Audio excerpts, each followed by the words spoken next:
Some da minha casa, velha inútil! Meu filho gritou enquanto jogava minhas malas na calçada em pleno Dia das Mães. Foi ele quem pediu para eu morar com ele e ajudar a cuidar dos meus netos. Fiquei parada na calçada, com o sol batendo na cara, sem saber para onde ir. Foi quando ouvi os passos pequenos. Meus 3 netos vieram correndo. Me abraçaram pelas pernas, sem dizer nada por um momento. Depois, o mais velho ergueu o rosto e disse uma coisa, que deixou meu filho sem chão para sempre. Meu nome é Antônia Ribeiro da Cruz. Tenho 67 anos e no Dia das Mães deste ano, meu filho jogou minhas malas na calçada e me expulsou da casa dele aos gritos. Tudo começou há 2 anos, quando o telefone tocou num sábado à tarde. Era Márcio, meu filho. A voz dele soava cansada, quase desesperada. Mãe, a gente precisa da sua ajuda. Ele e Viviane, a esposa dele, estavam sobrecarregados. Ela trabalhava o dia inteiro no salão de beleza. Ele fazia turnos irregulares, consertando elevadores pela cidade. As 3 crianças, Caio de 9 anos, Júlia de 6, Miguel de 3, precisavam de alguém. A babá tinha pedido demissão. Eles não tinham dinheiro para pagar outra. Márcio disse, Mãe, você pode vir morar com a gente? Só por um tempo, até a gente se organizar. Você ajudaria muito cuidando dos meninos. Hesitei.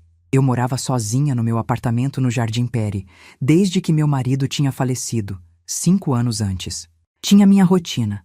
Acordava cedo, tomava café assistindo jornal, ia para a feira às terças e sextas, frequentava a igreja aos domingos. Tinha minha independência, meu espaço, mas eram meus netos. Era meu filho único. Como eu ia dizer não? Respondi, Márcio, mas é temporário, né? Só uns meses? Ele garantiu. Claro, mãe. Só até a gente conseguir outra babá ou até a Viviane arrumar horário melhor no salão. Conversei com minha vizinha Célia, professora aposentada que eu conhecia da igreja. Ela estava procurando lugar para alugar, algo tranquilo, bem localizado. Ofereci meu apartamento, R$ 1.200 por mês. Ela aceitou na hora. Assinamos contrato simples, nada muito formal, mas tudo direitinho. Combinei com Márcio que eu entregaria esse dinheiro do aluguel para ele todo mês, para ajudar com as despesas da casa dele. Afinal, eu ia morar lá, comer lá, usar água e luz.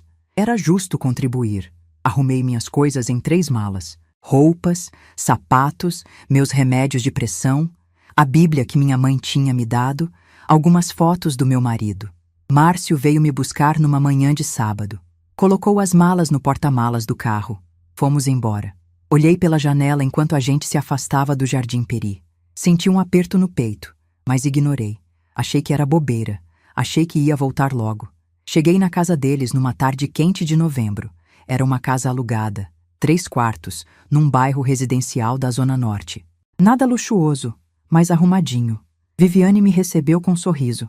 Dona Antônia, que bom que a senhora veio. Os meninos estão doidos para ver a vovó. As crianças vieram correndo, me abraçaram pelas pernas. Caio, Júlia, Miguel, meus netos. Meu coração encheu. Pensei, fiz a coisa certa. Os primeiros 3 meses foram razoáveis. Eu acordava às 6 da manhã. Preparava café da manhã para todo mundo. Márcio saía para o trabalho às 7. Viviane saía às 8. Eu levava as crianças para a escola. Voltava para casa. Limpava. Lavava roupa. Preparava almoço. Buscava as crianças meio-dia. Dava almoço. Ajudava com lição de casa. Dava banho. Preparava janta. Colocava para dormir. Viviane chegava às 7 da noite. Márcio chegava às vezes às 8, às vezes às 10, dependendo do plantão. Eu cansava, mas achava que estava ajudando. Márcio agradecia. Mãe, não sei o que a gente faria sem a senhora. Viviane era educada, pelo menos na minha frente. Mas aos poucos, a situação começou a mudar. Viviane parou de pedir. Começou a dar ordens. Dona Antônia, lava essa roupa aqui para mim. Preciso dela amanhã cedo. Dona Antônia, passa essas camisas do Márcio. Ele tem reunião. Dona Antônia, faz janta mais cedo hoje. A gente vai sair. Eu obedecia. Achava que era colaboração normal. Afinal, eu morava ali. Era justo ajudar. Mas as ordens foram aumentando. Viraram exigências. O tom de voz dela foi mudando. Menos pedido, mais comando. Certa tarde, uns 4 meses depois que eu tinha me mudado, encontrei Viviane parada na sala. Ela estava olhando para uma foto antiga do meu apartamento que eu tinha deixado sobre a mesinha de canto. Era uma foto de quando eu e meu marido ainda morávamos lá, tirada na sala, com a mobília simples que a gente tinha comprado ao longo dos anos. Viviane segurava a foto com as duas mãos, devagar, olhando cada detalhe. Os olhos dela percorriam a imagem como quem está fazendo conta. Quando ela percebeu que eu estava na porta, colocou a foto de volta sem dizer nada. Saiu da sala, passou por mim sem olhar no rosto. Na época, não dei muita importância. Pensei que ela estava apenas curiosa. Mas hoje, olhando para trás, entendo que aquele olhar não era curiosidade. Era cobiça. Era a fome de quem cresceu sem nada e passou a vida inteira achando que o mundo devia alguma coisa para ela. Não senti raiva daquele olhar. Senti pena. Mas pena não me protegeu do que veio depois. 6 meses depois que eu tinha me mudado, Viviane parou de me tratar com respeito básico. Reclamava de tudo. Da comida. Essa comida tá sem gosto, dona Antônia. A senhora não sabe temperar, não? Da limpeza. Você não limpou direito o banheiro. Tá fedendo. Das crianças. Você deixa eles muito soltos. Não educa direito. Fica mimando demais. Quando eu tentava responder, explicar, ela gritava: a senhora mora aqui de graça. A gente te sustenta. Você tem que fazer o que eu mando. Tentei falar com Márcio. Esperei ele chegar do trabalho numa noite. Puxei ele para a cozinha. Falei baixinho: Márcio, a Viviane anda me tratando mal. Ela grita comigo. Me humilha na frente das crianças. Você precisa conversar com ela. Ele desviou o olhar. Mãe, a Viviane tá estressada. O trabalho no salão tá puxado. Ela tem que lidar com cliente chato o dia inteiro. Releva. Você sabe como é mulher, né? Fica nervosa fácil. Insisti. Mas, Márcio, eu não sou empregada aqui. Eu vim ajudar vocês. Não vim para ser tratada desse jeito. Ele suspirou. Mãe, não exagera. A Viviane só fica brava quando você faz as coisas errado. É só fazer direito que ela não reclama. Senti uma facada no peito. Meu próprio filho estava dizendo que a culpa era minha. Há cerca de 8 meses, Viviane descobriu que eu tinha uma poupança. Não sei como ela soube. Talvez tenha visto um extrato que eu deixei sobre a cômoda do meu quarto. Talvez Márcio tenha contado sem perceber a bomba que estava armando. Eu tinha 52 mil reais guardados. Dinheiro que juntei ao longo de décadas. Vendendo quentinha nos finais de semana. Fazendo faxina extra. Economizando centavo por centavo. Era minha segurança. Meu colchão para emergências. Minha garantia de que se algo desse errado, eu teria como me virar. Quando Viviane descobriu, as pressões começaram. Primeiro, foi sutil. Dona Antônia, a gente tá querendo reformar o banheiro, trocar o box que tá quebrado. A senhora não poderia emprestar uns 5, 6 mil? A gente devolve em parcelas. Recusei com jeito. Viviane, esse dinheiro é minha reserva, não posso mexer. Ela ficou com cara feia, mas deixou passar. 2 semanas depois, voltou ao assunto. Dona Antônia, o Márcio tá com o nome sujo. Tem uma dívida de cartão de crédito que tá com juros altíssimos. Se a gente não pagar logo, vai piorar. A senhora não ajuda? A gente paga de volta.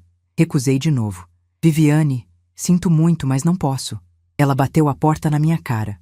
A partir daí, a temperatura da casa subiu vários graus. Viviane ficou mais agressiva, mais ríspida. Gritava por qualquer coisa. Dona Antônia, você queimou o arroz. Que incompetência!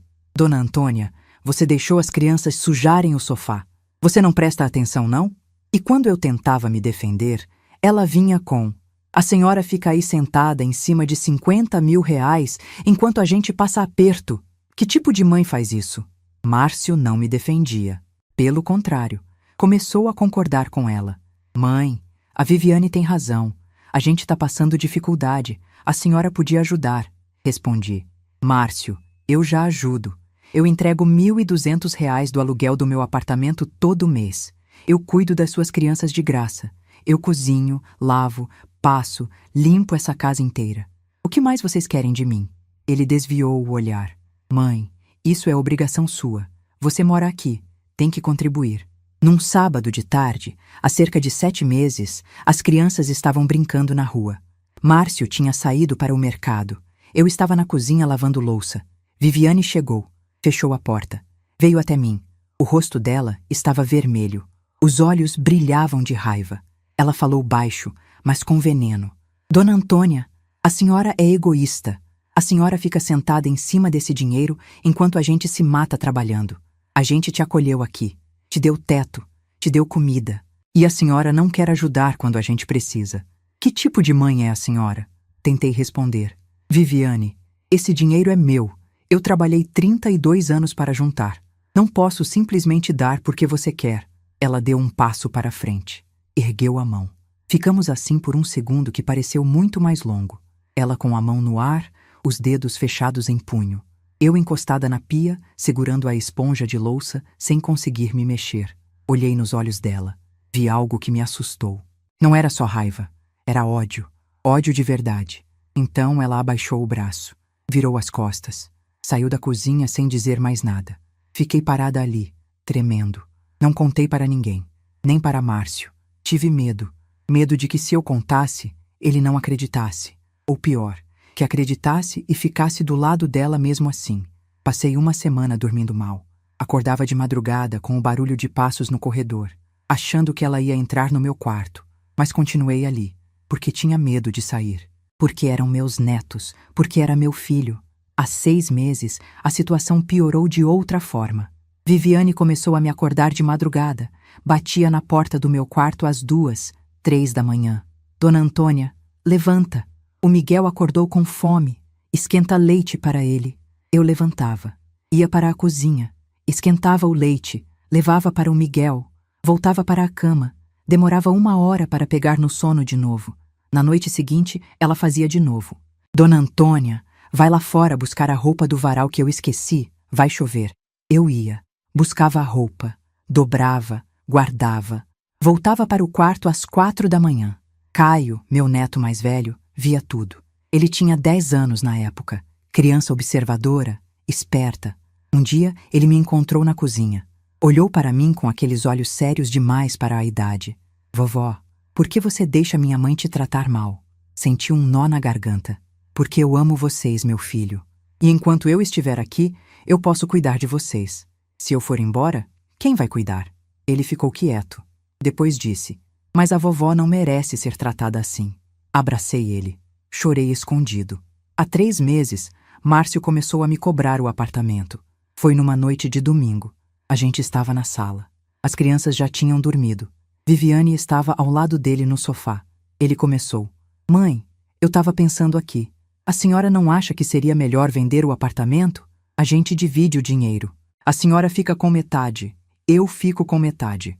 Aí a senhora investe a parte da senhora e eu uso a minha para pagar as dívidas e reformar essa casa. Olhei para ele sem acreditar. Márcio, aquele apartamento é meu. É o único patrimônio que eu tenho.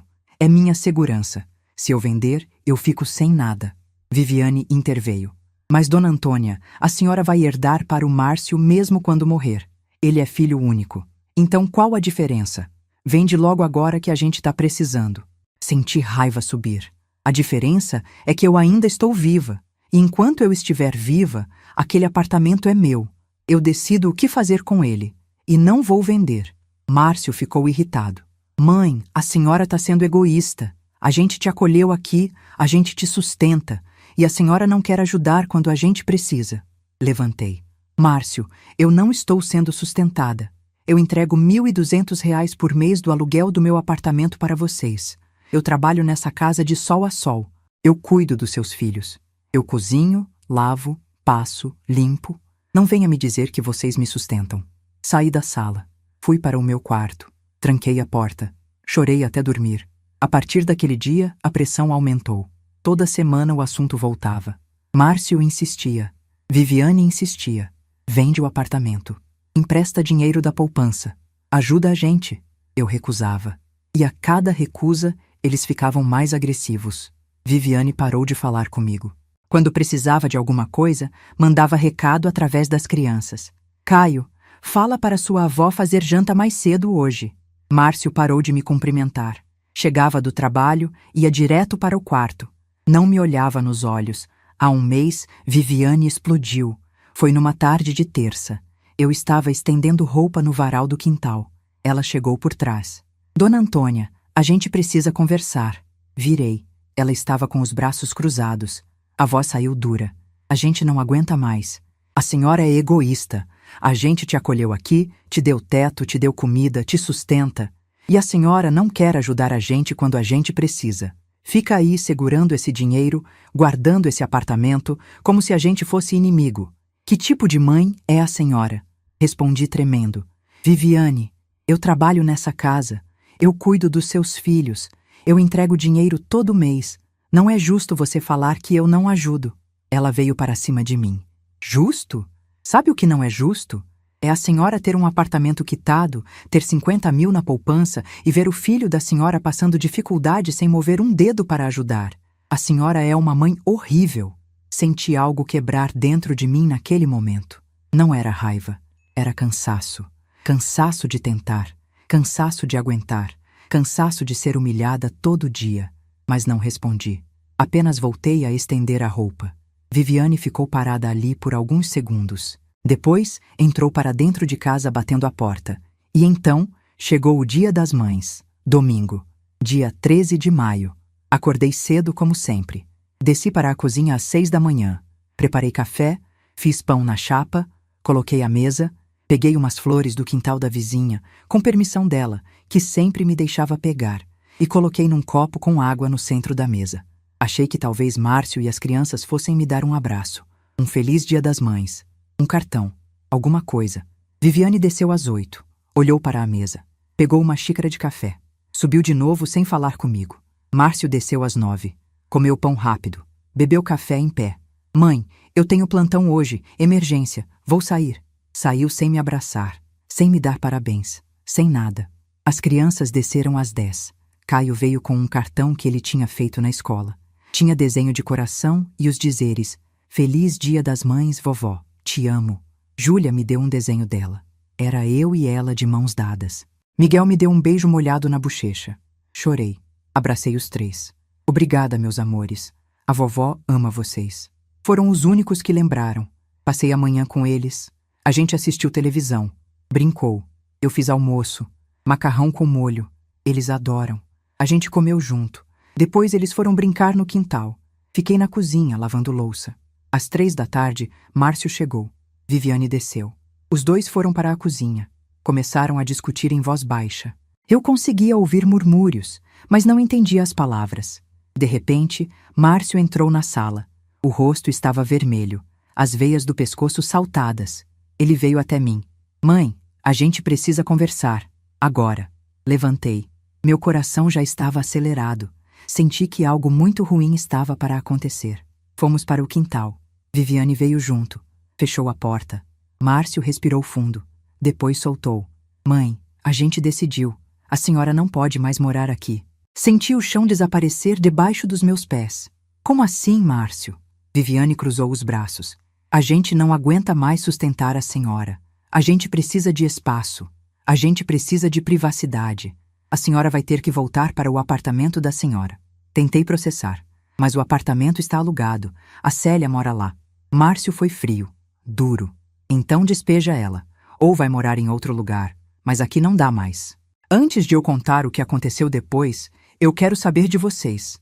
O que vocês fariam no meu lugar? Ficariam ali na calçada aceitando tudo caladas? Ou reagiriam? Me conte nos comentários. Porque o que eu fiz na sequência mudou tudo. Completamente. Tentei argumentar. Minha voz saiu trêmula. Márcio, eu cuidei dos seus filhos durante 2 anos. 2 anos inteiros. Acordei de madrugada. Lavei, passei, cozinhei, limpei essa casa de cima a embaixo. Entreguei R$ 1.200 por mês do aluguel do meu apartamento. Isso dá quase R$ 30 mil que eu dei para vocês. E agora vocês me expulsam? No Dia das Mães? Viviane gritou. A gente não pediu nada disso. A senhora que quis vir. A senhora que se ofereceu. Ninguém obrigou a senhora. E agora fica aí querendo jogar na nossa cara como se a gente devesse alguma coisa. Márcio pegou meu braço. Com força. Apertou. Doeu. Vem, mãe. Vamos arrumar suas coisas. Me puxou para dentro de casa. Subiu a escada me arrastando. Abriu a porta do meu quarto. Foi direto para o guarda-roupa. Abriu as portas com violência. Começou a pegar minhas roupas. Jogava tudo em cima da cama.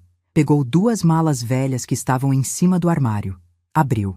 Começou a enfiar minhas roupas dentro sem dobrar. apenas jogando, amassando tudo. Márcio, para!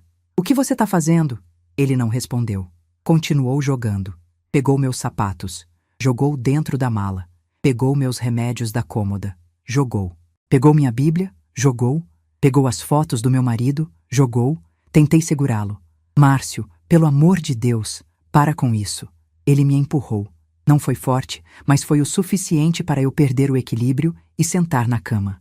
Ele fechou as 2 malas, trancou os zíperes, pegou uma mala em cada mão, saiu do quarto, desceu a escada. Eu desci atrás dele. Márcio, Márcio, espera, vamos conversar. Ele não parou. Chegou na porta da frente, abriu, saiu, jogou as 2 malas na calçada. A mala menor caiu de lado. Abriu. Minhas roupas se espalharam no cimento. Minha calcinha, meu sutiã, minha blusa, tudo ali, exposto, na frente da casa, para quem passasse ver. Senti uma humilhação que nunca tinha sentido na vida. Márcio virou para mim. Os olhos dele estavam diferentes, frios, distantes, como se eu fosse uma estranha. Ele abriu a boca e gritou, alto, para todo mundo ouvir. Some da minha casa, velha inútil. Fiquei parada na porta, petrificada. Não conseguia me mexer. Não conseguia falar. Apenas olhava para aquele homem que eu tinha gerado, que eu tinha criado, que eu tinha amado mais do que qualquer coisa no mundo. E não reconhecia mais nada nele. As crianças estavam no sofá. Caio, Júlia, Miguel. Os 3 olhando tudo, paralisados, com medo. Júlia chorava baixinho. Miguel estava agarrado no braço de Caio. Caio apenas olhava para o pai com uma expressão que eu nunca tinha visto. Não era medo, era decepção. Peguei minha bolsa. Estava pendurada no cabideiro perto da porta. Coloquei no ombro. Caminhei até a porta. Passei por Márcio sem olhar para ele. Desci os 2 degraus da entrada. Fiquei parada na calçada. O sol de maio batia forte na minha cara. Suor escorria pelas costas. Olhei para as 2 malas jogadas no chão, para minhas roupas espalhadas, para a rua vazia. Não sabia para onde ir. Marlene, a vizinha da casa ao lado, estava na janela, observando tudo. Nossos olhares se cruzaram. Ela pegou o celular, levantou, apontou para mim. Estava gravando. Peguei meu celular dentro da bolsa e ia ligar para a Célia, pedir para ela me buscar. Mas antes que eu conseguisse discar, ouvi passos pequenos, rápidos, vindo de dentro da casa. Caio, Júlia e Miguel vieram correndo. Passaram pela porta. Passaram por Márcio, que tentou segurar Caio pelo braço. Caio se desvencilhou. Veio direto para mim. Me abraçou pelas pernas. Júlia me abraçou pela cintura. Miguel me abraçou pelos joelhos.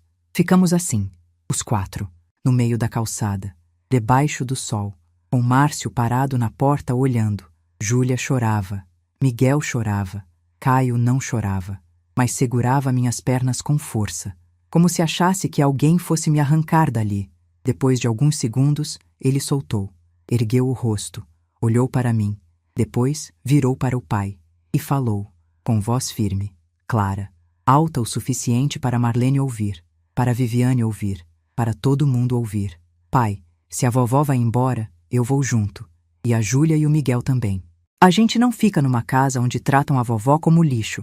A gente ama ela mais do que ama vocês. O silêncio que veio depois foi pesado. Márcio ficou branco. Abriu a boca. Fechou. Abriu de novo. Não saiu som. Viviane apareceu atrás dele na porta. Também ficou sem chão. Marlene continuava gravando. Márcio reagiu. Desceu os degraus. Veio até Caio. Tentou puxá-lo pelo braço. Caio, entra para dentro agora. Você não vai a lugar nenhum. Caio se desvencilhou. Deu um passo para trás. Ficou do meu lado.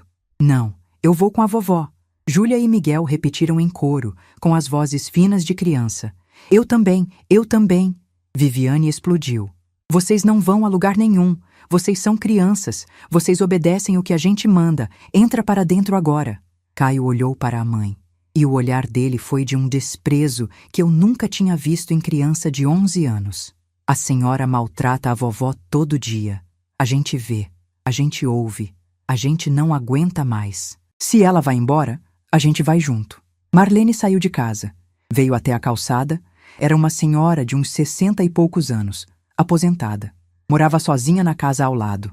A gente se cumprimentava todo dia, mas nunca tinha conversado muito. Ela olhou para Márcio. Depois para mim. Dona Antônia, a senhora quer que eu chame a polícia? Márcio ficou nervoso. Não precisa chamar polícia nenhuma. Isso aqui é assunto de família. Não tem nada a ver com a senhora. Marlene foi firme. Expulsar mãe idosa de casa no Dia das Mães não é assunto de família. É violência. E eu filmei tudo. Levantou o celular. Mostrou a tela para Márcio.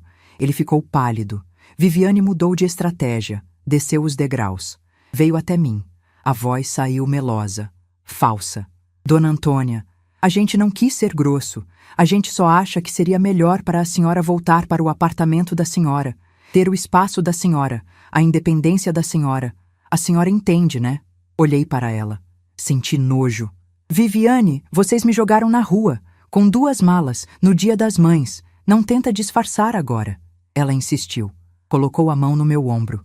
Eu tirei. Foi jeito errado do Márcio. Mas a gente pode conversar com calma. Volta para dentro. As crianças voltam. A gente senta e resolve isso tudo numa boa. Caio interveio. Não, vovó. Não volta. A gente vai com a senhora. Peguei o celular de novo. Dessa vez consegui discar. Liguei para Célia. Ela atendeu no segundo toque. Dona Antônia, tudo bem? Minha voz saiu embargada. Célia, eu preciso de ajuda. O Márcio me expulsou de casa. Eu tô aqui na calçada com as malas. Você pode me buscar? Ouvi o silêncio do outro lado. Depois, a voz dela chocada. Expulsou? Como assim expulsou? Expliquei rapidamente. Ela ficou indignada. Dona Antônia, não precisa me buscar. Eu vou aí agora. Mas olha, vem morar aqui no apartamento. É seu. A gente se ajeita. Eu arrumo minhas coisas. A senhora fica no quarto maior. A gente divide o espaço. Sem problema nenhum. Tá bom? Concordei. Desliguei. Olhei para Márcio. Eu vou embora. E as crianças estão vindo comigo, porque elas querem. Se vocês tentarem impedir à força, a Marlene chama a polícia agora mesmo. E eu registro tudo o que aconteceu aqui hoje. Márcio ficou desesperado. Mãe, as crianças não podem ir. Elas moram aqui. Elas são nossas filhas. A senhora não pode levar elas. Respondi com calma. Uma calma que eu não sabia que tinha. São suas filhas, Márcio. Mas vocês acabaram de mostrar na frente delas que família não importa. Que respeito não importa, que gratidão não importa. Elas aprenderam a lição. E agora vão comigo. Porque querem. Viviane tentou pegar Júlia pelo braço. Júlia gritou. Solta! Solta! Eu vou com a vovó. Marlene deu um passo à frente. Viviane, solta essa criança. Ou eu chamo a polícia agora. E quando a polícia vier, eu mostro o vídeo. E todo mundo vai ver o que vocês fizeram. Peguei meu celular de novo. Chamei um Uber. O aplicativo disse. 5 minutos. Fiquei ali parada, esperando. As crianças grudadas em mim. Márcio e Viviane parados na frente da casa. Marlene ao meu lado, segurando o celular, pronta para gravar qualquer coisa que acontecesse. O Uber chegou. Um Gol branco, motorista jovem, uns 30 anos. Ele desceu, olhou para a cena, para as malas jogadas na calçada, para as crianças agarradas em mim, para Márcio e Viviane com cara de desespero. É a corrida da Dona Antônia? Confirmei. Ele abriu o porta-malas. Pegou minhas 2 malas. Guardou. Abriu a porta de trás. Caio entrou primeiro. Depois Júlia. Depois Miguel. Eu entrei na frente. Coloquei o cinto. O motorista entrou. Ligou o carro. Márcio veio até a janela. Bateu no vidro. Mãe! Mãe, espera! A gente precisa conversar. Olhei para a frente. Não olhei para ele. O motorista saiu. Enquanto o carro se afastava, olhei pelo retrovisor. Vi Márcio e Viviane parados na calçada. Marlene ainda segurando o celular. A rua vazia. A casa que eu tinha morado por 2 anos. E senti algo estranho. Não era tristeza. Não era raiva. Era alívio. O caminho até o Jardim Peri levou 40 minutos. As crianças ficaram quietas no banco de trás. Júlia chorava baixinho.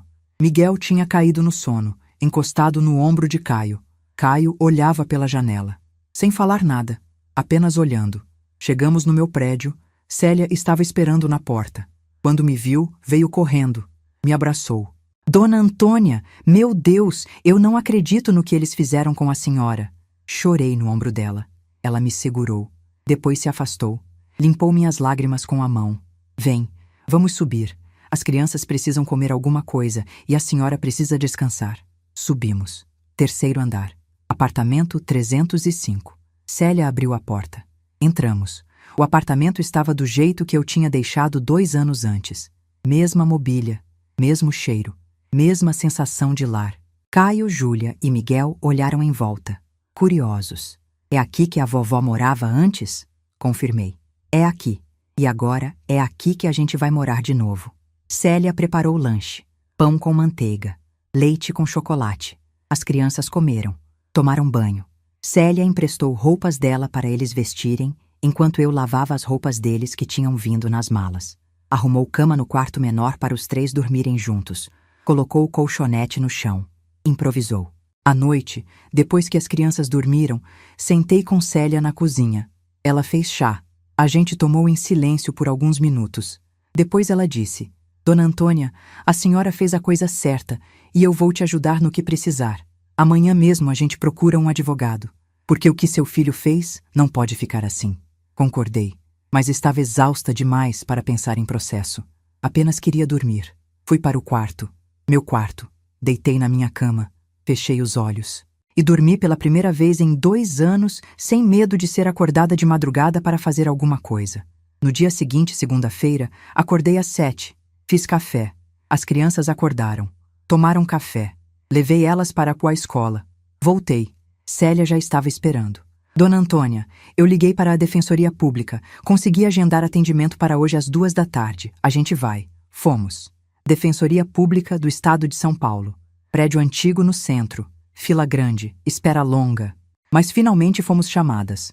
Sala pequena, mesa velha, advogado de uns 50 e poucos anos, cabelo grisalho, óculos de armação fina.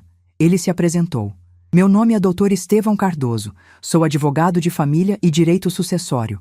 Como posso ajudar? Contei tudo, desde o começo. Desde quando Márcio me ligou pedindo ajuda, passando pela mudança para a casa dele, pelas humilhações de Viviane, pelas pressões para vender o apartamento e emprestar dinheiro, pelo episódio na cozinha quando ela levantou a mão para mim, pela expulsão no Dia das Mães, pelas crianças vindo comigo. Dr. Estevão anotava tudo sem me interromper. Mostrei as mensagens. Printei do celular todas as cobranças que Márcio e Viviane tinham feito pedindo dinheiro. Mostrei o vídeo que Marlene tinha gravado e me enviado pelo WhatsApp. Dr. Estevão assistiu em silêncio. Quando terminou, ficou alguns segundos olhando para a tela.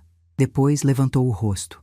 Dona Antônia, o que seu filho fez configura abandono de idoso, violência psicológica e exploração financeira.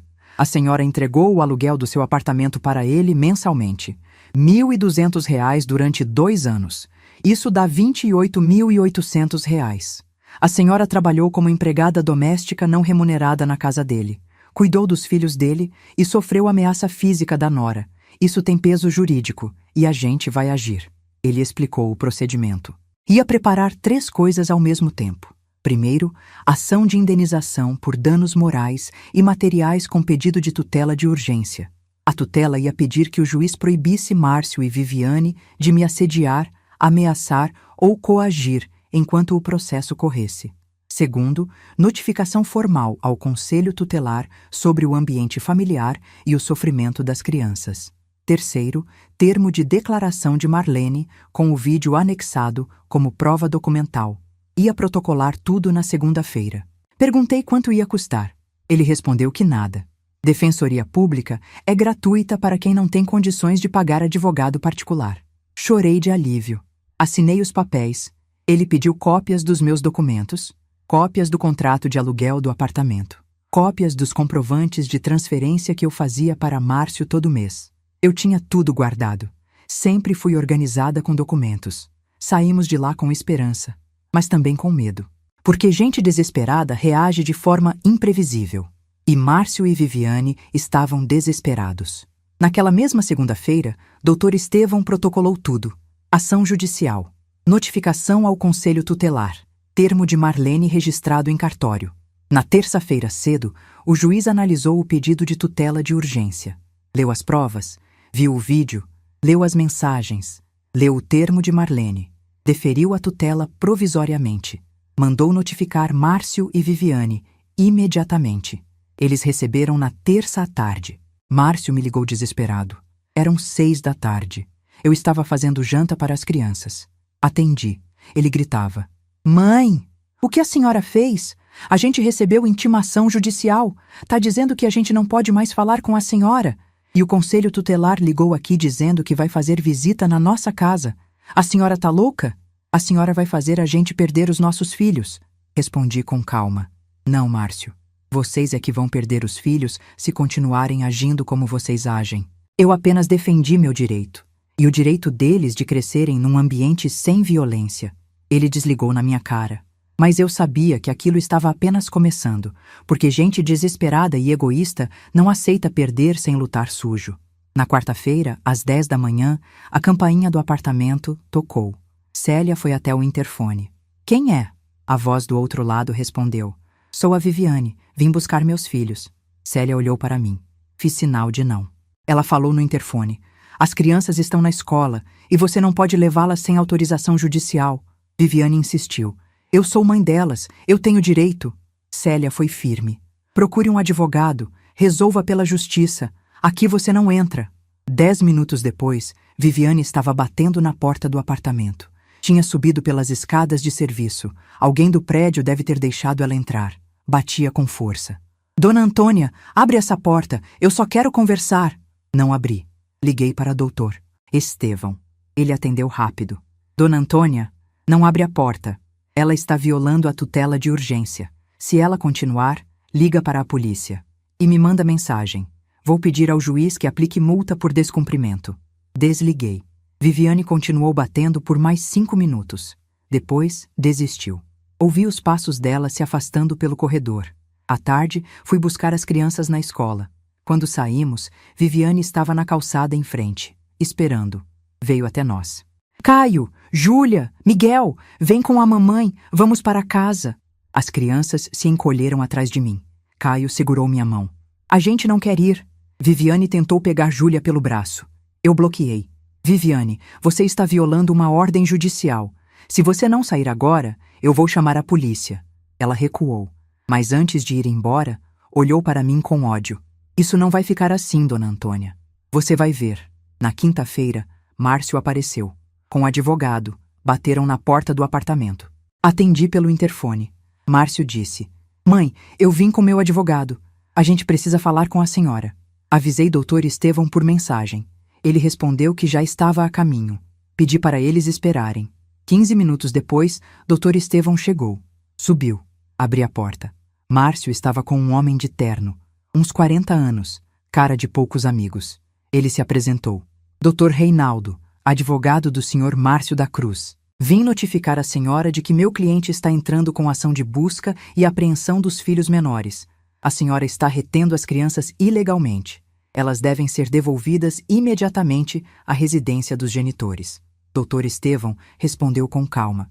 As crianças não estão retidas. Elas estão aqui por vontade própria, conforme poderão declarar a conselheira tutelar que já está a caminho desta casa para entrevistá-las. Além disso, a tutela de urgência em vigor, proibindo qualquer forma de assédio ou coação à senhora Antônia. Se o senhor Márcio tentar retirar as crianças à força, vai responder por constrangimento ilegal. Temos vídeo registrado em cartório. Temos testemunha formalizada. E temos relatório de sofrimento emocional das crianças emitido pela escola. O advogado de Márcio ficou desconcertado. Não esperava resistência organizada. Olhou para Márcio. Vamos resolver isso judicialmente. Foram embora. Na sexta-feira, a conselheira tutelar Regina foi até a casa de Márcio e Viviane. Fez inspeção. Viu a casa. Conversou com eles. Perguntou sobre a situação. Eles tentaram apresentar uma versão onde eu era a avó manipuladora, que tinha sequestrado os netos para fazer chantagem emocional. Regina não acreditou. Anotou tudo. Saiu de lá com mais dúvidas do que certezas. À tarde, ela veio até o meu apartamento. Tocou a campainha. Atendi. Ela se apresentou. Sou Regina, conselheira tutelar. Vim conversar com as crianças. Deixei ela entrar. Célia ofereceu café. Ela aceitou. Regina explicou o procedimento. Ia conversar com cada criança separadamente, em ambiente adequado, com psicóloga presente, conforme protocolo. Marcamos para a segunda-feira seguinte, na sede do Conselho Tutelar. Ela queria que as crianças se sentissem à vontade, sem pressão, sem adultos em conflito por perto. No sábado, Uma semana depois da expulsão, Márcio tentou a última cartada. Apareceu no prédio com 2 policiais. Tocou a campainha. Atendi. Ele disse: "Mãe, eu chamei a polícia. A senhora sequestrou meus filhos. Ou devolve eles agora, ou a senhora vai presa." Os policiais subiram. 2 homens. Um mais velho, uns 50 anos. Outro mais novo, uns 30. Conversaram comigo. Expliquei a situação. Mostrei a tutela de urgência. Mostrei o relatório da escola sobre o sofrimento emocional das crianças após testemunharem a expulsão. Mostrei as mensagens de Márcio cobrando dinheiro. Os policiais chamaram as crianças. Conversaram com elas. Caio falou. Com clareza, com firmeza. Disse que tinha vindo por vontade própria porque o pai tinha jogado a avó na rua no Dia das Mães. Disse que não queria voltar para uma casa onde a avó era tratada mal. Júlia confirmou. Miguel, com a voz fina de criança de 5 anos, disse: "Eu quero ficar com minha vovó Tônia." Os policiais ouviram. Leram o relatório do conselho tutelar que eu mostrei. Leram a tutela de urgência em vigor. Viraram para Márcio. O policial mais velho falou: "Senhor, as crianças estão bem cuidadas. Há processo judicial em andamento. Há relatório do conselho tutelar recomendando a permanência delas aqui temporariamente. O senhor não pode retirá-las à força. Resolva isso pelo caminho judicial. Se tentar tirar elas daqui na marra, o senhor é quem vai responder por constrangimento ilegal." Márcio saiu arrasado. Desceu as escadas pisando forte. Os policiais me olharam com simpatia. O mais velho disse baixinho: "A senhora fez a coisa certa. Força." Depois foram embora. Na segunda-feira seguinte, levei as crianças até a sede do Conselho Tutelar. Prédio público. Sala com brinquedos. Parede pintada com desenhos coloridos. Ambiente preparado para deixar crianças à vontade. Regina estava lá, com uma psicóloga, mulher jovem, uns 30 e poucos anos. Sorriso gentil. Caio entrou primeiro. Ficou sozinho com Regina e a psicóloga por quase 1 hora. Quando saiu, estava sério. Não chorou, mas estava sério. Júlia entrou depois. Ficou meia hora. Saiu chorando. Me abraçou. Miguel entrou por último. Ficou 20 minutos. Saiu segurando um ursinho de pelúcia que a psicóloga tinha dado para ele. Regina me chamou para conversar. Sentamos numa sala separada. Ela disse: "Dona Antônia, as crianças relataram tudo. As humilhações que a senhora sofria. Os gritos da mãe. O dia que o pai jogou a senhora na rua. Eles estão sofrendo emocionalmente. Mas também estão se sentindo mais seguros aqui com a senhora do que na casa deles. Vou recomendar ao juiz que as crianças permaneçam temporariamente sob cuidados da senhora, enquanto os pais fazem acompanhamento psicológico obrigatório." Agradeci. Saímos de lá. Levei as crianças para tomar sorvete. Sentamos numa sorveteria perto do metrô. Caio pediu casquinha de chocolate. Júlia pediu flocos. Miguel pediu morango. Ficamos ali, os 4, tomando sorvete em silêncio. Depois Caio falou: "Vovó, e se mesmo assim o juiz mandar a gente de volta?" Olhei para ele. 11 anos. Ainda criança, mas com medo de adulto.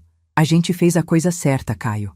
Quando a gente faz a coisa certa, a gente dorme com a consciência tranquila, seja qual for o resultado." Ele não pareceu totalmente convencido, mas me abraçou. E continuamos tomando sorvete. 2 semanas depois, houve audiência judicial. Fórum Central de São Paulo. Prédio imponente. Corredores longos, salas numeradas. Entramos na sala de audiências. Juíza de família, mulher de uns 50 anos. Toga preta, expressão séria. Márcio e Viviane estavam de um lado, com Dr. Reinaldo. Eu do outro, com Dr. Estevão. As crianças ficaram em sala de espera com a psicóloga judicial. Não participaram da audiência. Era para proteger elas. A juíza chamou as partes. Ouviu Márcio primeiro. Ele disse que eu tinha manipulado as crianças, que tinha colocado elas contra ele e a Viviane, que eu estava usando elas como moeda de troca para conseguir dinheiro, que eu era vingativa, que eu era interesseira. A juíza ouviu em silêncio. Depois perguntou: "Senhor Márcio, o senhor expulsou sua mãe da casa do senhor no Dia das Mães?" Ele hesitou. "Foi um desentendimento. A gente não quis expulsar. A gente só achou melhor ela voltar para o apartamento dela." A juíza insistiu: "O senhor jogou as malas dela na calçada?" Ele ficou vermelho. Foi um momento de raiva, mas a gente ia resolver. A juíza virou para a Viviane. Senhora Viviane, a senhora levantou a mão para a sogra da senhora? Viviane ficou pálida. Não, quem disse isso? É mentira. A juíza mostrou meu depoimento por escrito. A senhora Antônia relatou que a senhora a ameaçou fisicamente na cozinha. A senhora confirma ou nega? Viviane gaguejou. Eu não lembro disso. Talvez tenha sido mal entendido. A juíza analisou as provas. Viu o vídeo da expulsão que Marlene gravou. Assistiu em silêncio. Quando terminou, olhou para Márcio com uma expressão de desaprovação. Viu as mensagens dele cobrando dinheiro. Leu uma por uma. Viu o relatório do Conselho Tutelar. Leu com atenção.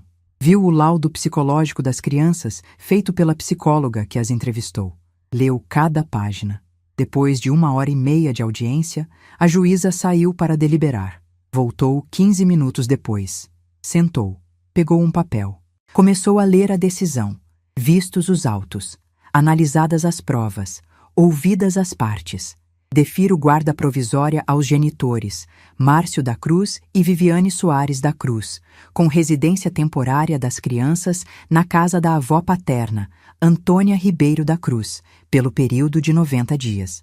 Durante este período, os genitores cumprirão acompanhamento psicológico obrigatório em clínica credenciada pelo juízo, com relatórios bimestrais a serem apresentados. Findo o prazo de 90 dias, nova avaliação será realizada para determinar a situação definitiva das crianças. Os genitores terão direito à visitação livre, com aviso prévio de 24 horas à avó. Mantenho a tutela de urgência em favor da senhora Antônia Ribeiro da Cruz, proibindo qualquer forma de ameaça, coação, assédio ou violência por parte do filho e da nora, sob pena de multa diária de R$ 500 e responsabilização criminal. Determino que o senhor Márcio da Cruz devolva à genitora todos os valores recebidos a título de aluguel do apartamento dela nos últimos 2 anos, totalizando R$ 28.800, corrigidos monetariamente no prazo de 60 dias. Defiro indenização por danos morais em favor da senhora Antônia, no valor de R$ 15.000, a serem pagos solidariamente por Márcio da Cruz e Viviane Soares da Cruz, no prazo de 90 dias. Determino acompanhamento psicológico obrigatório das crianças, com relatórios mensais ao juízo. Determino que a escola das crianças seja informada da situação e mantenha a atenção redobrada ao bem-estar emocional delas. Cumpra-se. Márcio e Viviane saíram do fórum destruídos. Viviane chorava. Márcio estava pálido. Dr. Reinaldo tentava acalmá-los no corredor. Eu saí com o Dr. Estevão e as crianças. Fomos para a calçada. O sol da tarde batia forte. Caio me abraçou. Vovó, a gente ganhou. Olhei para ele. Não, meu filho. A gente não ganhou. A gente se defendeu. E isso é diferente, porque eu perdi meu filho. E vocês vão crescer com uma ferida que não vai sarar fácil. Ninguém ganhou aqui. A gente só sobreviveu. Caio ficou olhando para o chão. Depois disse, mas a gente tá junto, vovó. Isso eu não soube rebater. Então apenas segurei a mão dele. E a gente atravessou a rua. Fomos para o metrô. Voltamos para casa. 3 semanas depois da audiência, quando eu achava que as coisas estavam começando a se acalmar, Viviane me ligou. Era sexta-feira à noite. 9 horas. As crianças já estavam dormindo. Atendi sem pensar. Ela não disse oi. Não disse boa noite. Foi direto. Dona Antônia, eu tô com câncer. Câncer no útero. Descobri essa semana. Vou ter que fazer cirurgia e quimioterapia. Eu preciso das minhas crianças perto de mim. A senhora não tem coração, não? Devolve meus filhos. Fiquei gelada. Câncer. A palavra ecoou na minha cabeça. Senti um aperto no peito. Mesmo depois de tudo, eu não queria que ela estivesse doente. Viviane, sinto muito, de verdade, mas você tem que trazer atestado médico, tem que apresentar para o juiz. Se for verdade, o juiz vai reavaliar a situação. Ela gritou. Atestado? A senhora acha que eu tô mentindo? Que tipo de pessoa mente sobre ter câncer? Desliguei. Fiquei tremendo. Liguei para Dr. Estevão. Contei. Ele suspirou. Dona Antônia, pode ser verdade. Pode ser mentira. Infelizmente, em processos de família, a gente vê de tudo. Pessoas inventam doença para conseguir vantagem. Peça comprovação médica. Se for verdade, a gente lida com isso humanamente. Se for mentira, a gente denuncia por litigância de má-fé. No sábado de manhã, Márcio apareceu no meu prédio. Tocou a campainha. Atendi. Ele estava com cara de choro. Mãe, a Viviane tá doente. Câncer. Ela precisa dos filhos dela. Pelo amor de Deus, deixa as crianças irem para casa. Só por uns dias. Só para ela se despedir deles caso o pior aconteça. Senti o coração apertar, mas a cabeça falou mais alto. Márcio, traz atestado médico, traz laudo, comprovação de consulta oncológica. Aí a gente conversa. Ele ficou revoltado. A senhora não acredita na gente nem quando a gente tá morrendo? Desci até a portaria. Olhei no olho dele. Márcio, vocês me enganaram durante 2 anos. Me exploraram, me humilharam, me jogaram na rua. Agora querem que eu acredite sem prova? Traz documento, aí eu acredito. Ele foi embora furioso. Bateu a porta do carro. Saiu cantando pneu. Segunda-feira, Dr. Estevão recebeu um e-mail do advogado de Márcio. Anexado estava um atestado médico. Ginecologista. Diagnóstico. Suspeita de neoplasia uterina. Encaminhamento para biópsia. Dr. Estevão analisou. Ligou para mim. Dona Antônia, o atestado existe, mas é só suspeita. Não é diagnóstico confirmado. Ela precisa fazer biópsia. Aí sim a gente vai saber se é câncer ou não. Por enquanto, não muda nada. A decisão judicial continua valendo. Respirei aliviada. Mas também senti culpa. E se fosse verdade? E se ela realmente estivesse doente? Conversei com Célia. Ela foi sábia. Dona Antônia, mesmo que seja verdade, isso não apaga o que eles fizeram. E as crianças estão protegidas aqui. Se ela quiser ver eles, pode. A decisão permite visitação. Não tem motivo para devolvê-los sem ordem do juiz. 2 semanas depois, Viviane fez a biópsia. O resultado saiu, sem sinais de malignidade. Era um mioma benigno. Não era câncer. Dr. Estevão me ligou com a notícia. Dona Antônia, era mentira. Ou, no mínimo, exagero dramático. Ela não tem câncer. Vou notificar o juiz sobre tentativa de manipulação emocional mediante uso indevido de alegação de doença grave. Senti raiva. Raiva mesmo. Como alguém mente sobre ter câncer para conseguir o que quer, mas ao mesmo tempo, não me surpreendi. Gente desesperada faz qualquer coisa. Márcio me ligou no dia seguinte. Não mencionou a biópsia. Não mencionou o resultado. Apenas mudou de tática. Mãe, a gente está processando a senhora por alienação parental. Você está colocando as crianças contra a gente. Isso é crime. A senhora vai perder a guarda e vai responder criminalmente. Desliguei. Liguei para Dr. Estevão. Ele riu. Não de deboche, de cansaço. Dona Antônia, alienação parental exige prova. Eles teriam que demonstrar que a senhora manipula as crianças, mas a senhora não faz isso. As crianças vieram com a senhora porque viram o que eles fizeram. Foram testemunhas. Isso não é alienação, é reação natural. Deixa eles entrarem com o processo. A gente vai defender tranquilamente. Mas o medo estava instalado. Medo de perder as crianças. Medo de que o juiz mudasse de ideia. Medo de que Márcio e Viviane encontrassem uma brecha. Comecei a ter insônia de novo. Acordava de madrugada pensando em cenários ruins. Célia percebia. Me fazia chá. Conversava comigo. Dona Antônia, a senhora fez tudo certo. Documentou tudo. Tem testemunha. Tem vídeo. Tem decisão judicial favorável. Calma. No final do 2º mês, Márcio tentou outra coisa. Entrou com pedido de interdição da minha poupança. Alegou que eu era idosa, vulnerável, que poderia ser vítima de golpe. Que ele, como filho, deveria ter controle do meu dinheiro para me proteger. Quando o doutor Estevão me contou, quase tive um ataque. Ele quer meu dinheiro. Ele quer tomar tudo de mim. Dr. Estevão tentou me acalmar. Dona Antônia, isso não vai prosperar. A senhora é lúcida, tem capacidade civil plena. Não há justificativa legal para a interdição. Vou contestar. E vou pedir que ele seja multado por má-fé processual. Mas aquilo me mostrou algo. Mostrou até onde Márcio estava disposto a ir. Ele não queria apenas as crianças de volta. Ele queria me destruir. Queria meu apartamento. Queria minha poupança. Queria tudo. Conversei com o Dr. Estevão.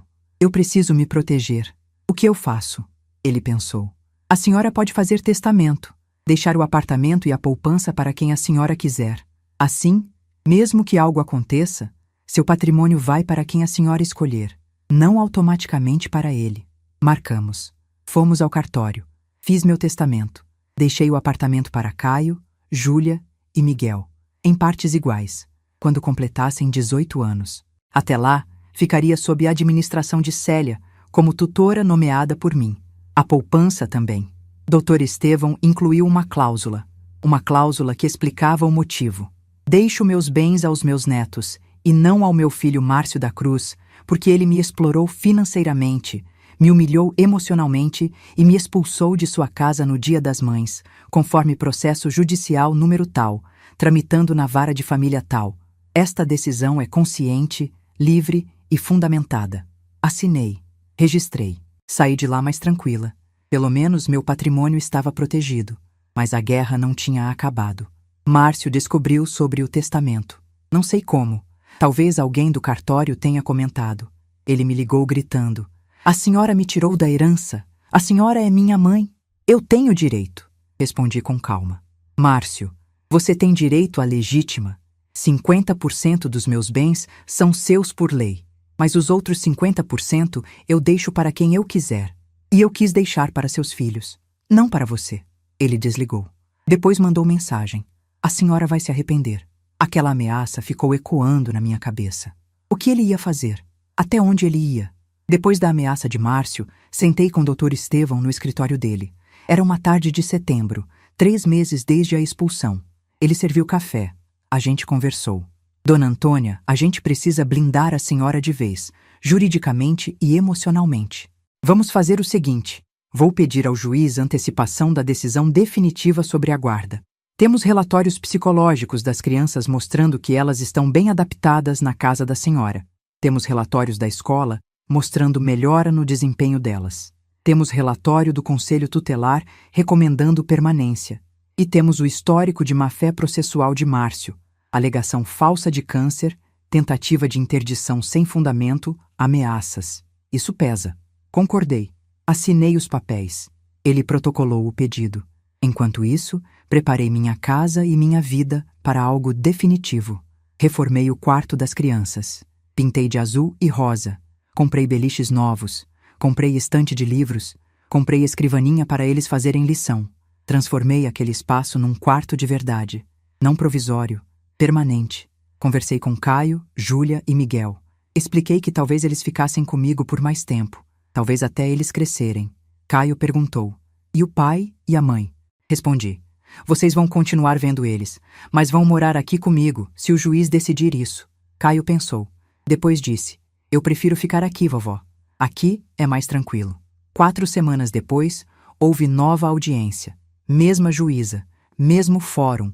Márcio e Viviane de um lado, eu do outro. Mas dessa vez, o clima era diferente. Eles estavam visivelmente abalados. A juíza chamou as partes, analisou os relatórios. Relatório psicológico das crianças. Adaptação positiva, redução de sintomas de ansiedade, melhora no sono. Relatório escolar. Melhora nas notas, maior participação em sala, interação social saudável. Relatório do Conselho Tutelar. Ambiente familiar seguro, afetivo, estruturado. Relatório do psicólogo que atendia Márcio e Viviane. Baixa adesão ao tratamento, resistência em reconhecer erros, foco em culpabilizar terceiros. A juíza leu tudo em silêncio. Depois olhou para Márcio.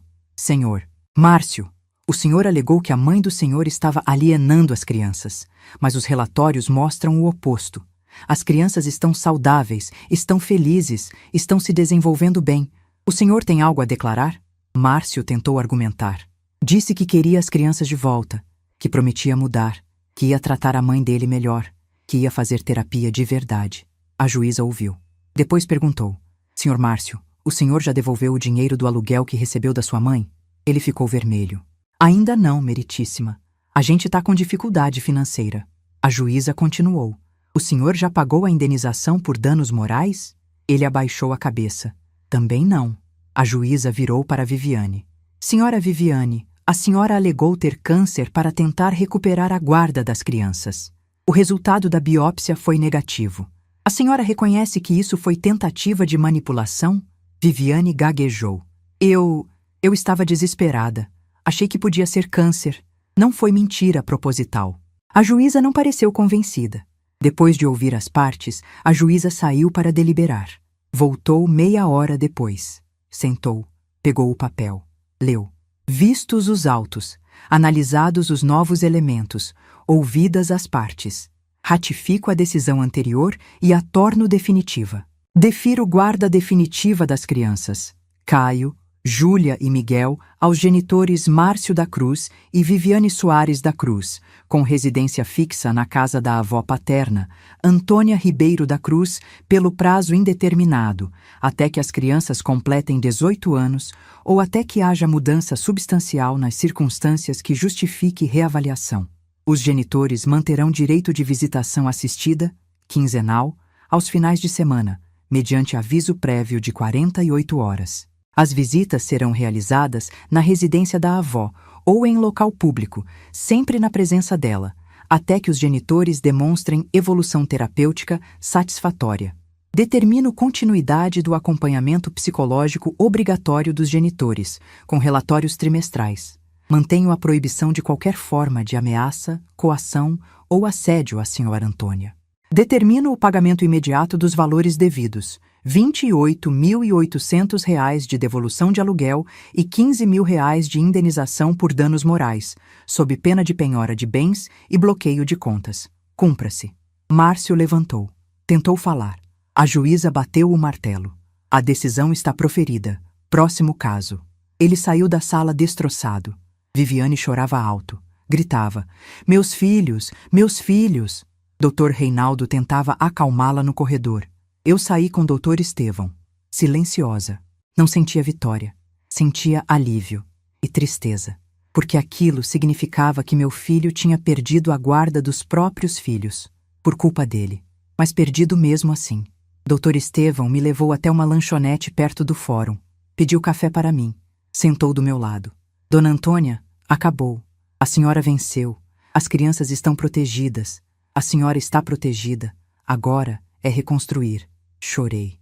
Chorei tudo que tinha segurado durante meses. Ele ficou ali, em silêncio, esperando eu terminar. Uma semana depois, oficial de justiça foi até a casa de Márcio. Intimou ele formalmente da decisão. Deu prazo de 15 dias para pagamento dos valores. Márcio não pagou. No 16º dia, Dr. Estevão pediu penhora. Juiz deferiu. Bloqueio de contas bancárias. Márcio tinha R$ 3.500 na conta. Bloquearam. Faltava o resto. Oficial foi até a casa de novo. Verificou bens penhoráveis. Tinha um carro. Gol prata. Ano 2015. Avaliado em R$ 22.000. Penhora decretada. Márcio tinha 15 dias para pagar ou entregar o carro. Ele não pagou. No 16º dia, Guincho foi lá. Levou o carro. Márcio assistiu da janela. Viviane perdeu clientes no salão. A história tinha vazado no bairro. Todo mundo comentava. Aquela cabeleireira que expulsou a sogra no Dia das Mães. Aquela que inventou que tinha câncer para pegar os filhos de volta. Clientes cancelavam. Não marcavam mais. A renda dela despencou.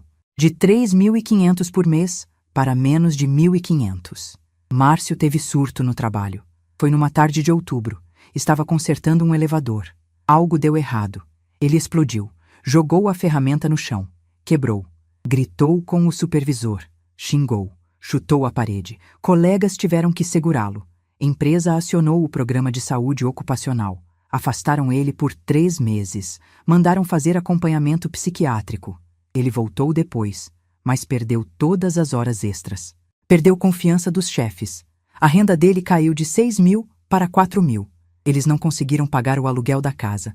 Atrasaram 1 mês, 2 meses, 3 meses. Proprietário entrou com despejo. Juiz deferiu. Tiveram que sair. Alugaram casa menor, mais barata, em bairro pior. 2 quadras de uma favela. Casa com infiltração, com mofo, com quintal sem muro. A vida deles desmoronou tijolo por tijolo. E eu vi tudo, sem alegria, sem vingança, apenas com tristeza, porque era meu filho. E por mais que ele tivesse errado, ainda era meu filho. 6 meses depois da decisão definitiva, a vida de Márcio e Viviane estava completamente despedaçada. O carro tinha sido leiloado para pagar parte da dívida. Salário de Márcio com desconto judicial de 30% todo mês. Viviane quase sem clientes no salão. A história tinha vazado no bairro inteiro. Tiveram que mudar para casa menor, mais barata, em bairro pior. Viviane pediu o divórcio. Disse que não aguentava mais. Que tinha casado achando que ia ter vida boa, que o apartamento da sogra ia ser deles, que ia ter segurança. E agora só tinha dívida, processo e vergonha. Fez as malas. Foi morar com a avó. Largou Márcio sozinho. As visitas aconteciam no meu apartamento quinzenalmente. Márcio chegava no sábado. Ficava até o final da tarde. Tentava reconquistar a confiança dos filhos. Mas era difícil. Caio mal olhava para ele. Júlia era educada, mas distante. Só Miguel ainda abraçava o pai com alguma entrega.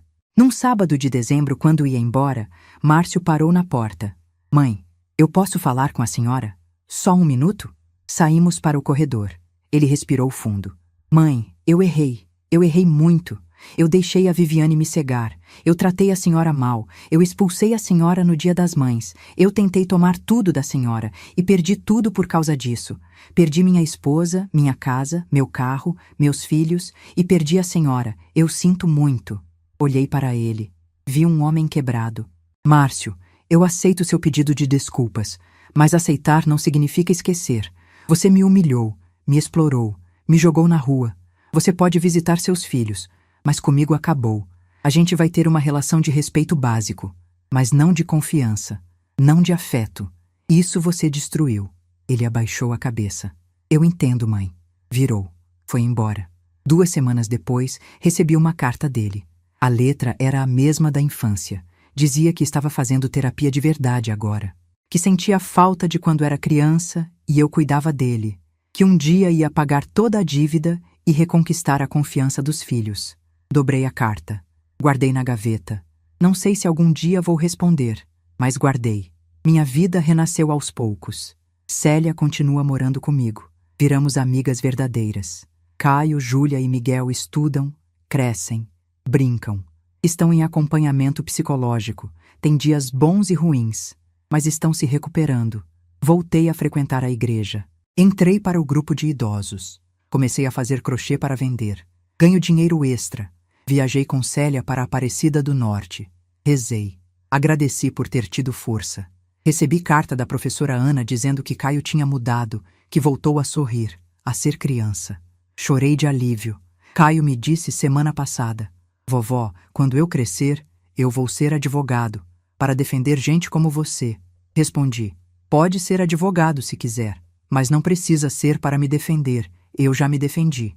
Aprendi que ser mãe não significa aceitar abuso, que família não é sinônimo de exploração, que amor tem limite. Ensinei meu filho a andar, a falar, a trabalhar, mas falhei em ensinar que dignidade não se negocia. Ele está aprendendo agora, tarde, dolorosamente, mas está.